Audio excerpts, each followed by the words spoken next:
35 വർഷത്തെ സേവന പാരമ്പര്യമുള്ള ദക്ഷിണേന്ത്യയിലെ പ്രമുഖ നോൺ ബാങ്കിംഗ് സ്ഥാപനമായ റിലയൻസ് ക്രെഡിറ്റ് ഇന്ത്യ ലിമിറ്റഡിന്റെ കസ്റ്റമേഴ്സ് മീറ്റ് സംഘടിപ്പിച്ചു. കോതമംഗലം ലയൺസ് ക്ലബ് ഹാളിൽ സംഘടിപ്പിച്ച കസ്റ്റമേഴ്സ് മീറ്റ് പ്രമുഖ സിനിമാ സീരിയൽ താരം സാജു കൊടിയൻ ഉദ്ഘാടനം ചെയ്തു. 1989-ൽ ആരംഭിച്ച റിലയൻസ് ഏറ്റവും പുതിയ സാങ്കേതിക വിദ്യ സംയോജിപ്പിക്കുന്നതിനൊപ്പം ഗുണനിലവാരമുള്ള ആസ്തികളും ഉദ്യോഗസ്ഥരെ സൃഷ്ടിക്കുന്നതിലും മുൻപന്തിയിലാണ്. ദക്ഷിണേന്ത്യയിലെ പ്രമുഖ നോൺ ബാങ്കിംഗ് സ്ഥാപനമായ റിലയൻസ് ക്രെഡിറ്റ് ഇന്ത്യ ലിമിറ്റഡിന്റെ കസ്റ്റമേഴ്സ് മീറ്റാണ് കോതമംഗലം ലയൺസ് ക്ലബ് ഹാളിൽ വെച്ച് സംഘടിപ്പിച്ചത്. കസ്റ്റമേഴ്സ് മീറ്റിന്റെ ഉദ്ഘാടനം പ്രമുഖ സിനിമാ സീരിയൽ താരം സാജു കൊടിയൻ നിർവഹിച്ചു. ഒന്നിനെയും രണ്ടിനെയും പറ്റി താരതമ്യം ചെയ്യുമ്പോൾ ഒന്നാണോ വലുത് രണ്ടാണോ വലുതെന്ന് ചോദിച്ചു കഴിഞ്ഞാൽ നമ്മൾ എന്ത് പറയും?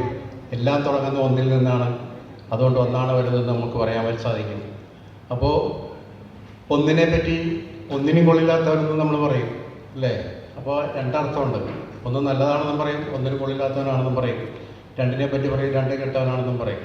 35 വർഷത്തെ സേവന പാരമ്പര്യമുള്ള റിലയൻസ് ക്രെഡിറ്റ് ഇന്ത്യ ലിമിറ്റഡ് തങ്ങളുടെ ഉപഭോക്താവിന്റെ ആവശ്യങ്ങൾ മുൻനിരയിൽ നിലനിർത്താനും അവർക്ക് അസാധാരണമായ മൂല്യം നൽകാനും ശ്രമിക്കുന്നവരാണ്. ഏറ്റവും പുതിയ സാങ്കേതിക വിദ്യ സംയോജിപ്പിക്കുന്നതിനൊപ്പം ഗുണനിലവാരമുള്ള ആസ്തികളും ഉദ്യോഗസ്ഥരും എന്നതാണ് റിലയൻസിന്റെ പ്രത്യേകത. നിലവിൽ റിലയൻസിന് കേരളത്തിലും കർണാടകയിലും തെലുങ്കാനയിലും തമിഴ്നാട്ടിലുമായി 145ഓളം ബ്രാഞ്ചുകളാണുള്ളത്. കസ്റ്റമേഴ്സ് മീറ്റിൽ vice chairman James Joseph Arambankudi സ്വാഗതം ആശംസിച്ചു.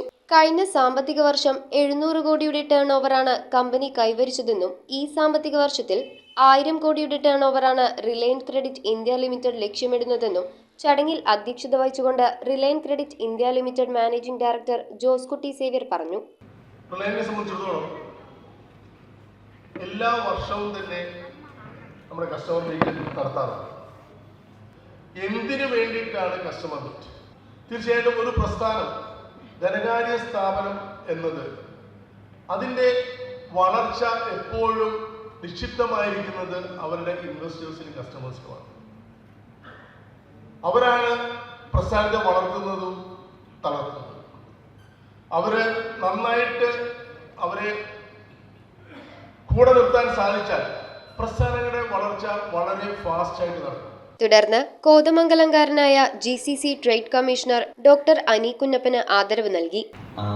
ഗൾഫിലെ ഒരു കോർപ്പറേഷൻ കൗൺസിലാണ്. 6 രാജ്യങ്ങളും ഇന്ത്യ മഹാരാജ്യവും കൂടി 7 രാജ്യങ്ങളുടെ വലിയൊരു ഉത്തരവാദിത്വമാണ് നിക്ഷിപ്തമായിരിക്കുന്നത്. ഇന്ത്യയും ഗൾഫുമായിട്ടുള്ള നല്ല രീതിയിലുള്ള ഇമ്പോർട്ട് ആൻഡ് എക്സ്പെൻസ്, ഇവിടുത്തെ പ്രൊഡക്ട്സ് അവിടെ വിൽക്കുക, അവിടെ നിന്നുള്ള സമ്പത്ത്, അവിടെ നിന്നുള്ള ഇൻവെസ്റ്റേഴ്സിനെ ഇവിടെ സ്വീകരിക്കുക, ഈ നാട്ടിൽ അതിനുള്ള തൊഴിലവസരങ്ങൾ ഉണ്ടാക്കുക, തൊഴിൽ സൃഷ്ടിക്കുക, സമ്പദ്ഘടന വളർത്തുക. ഇതാണ് രാജ്യത്തിന്റെ ഒരു പോളിസി. CEO ജെയ്മോൻ ഐപ്പ് കണക്കുകൾ അവതരിപ്പിച്ചു.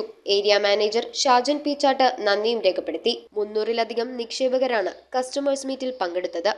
പണം കൈകാര്യം ചെയ്യുന്ന ആളുകളുടെ ഒരു സമൂഹമാണ് ഒരു ബാങ്ക്, അല്ലെങ്കിൽ ബാങ്ക് ഇതര സ്ഥാപനങ്ങളായിട്ടുള്ളത്. News bureau, Kothamangalam.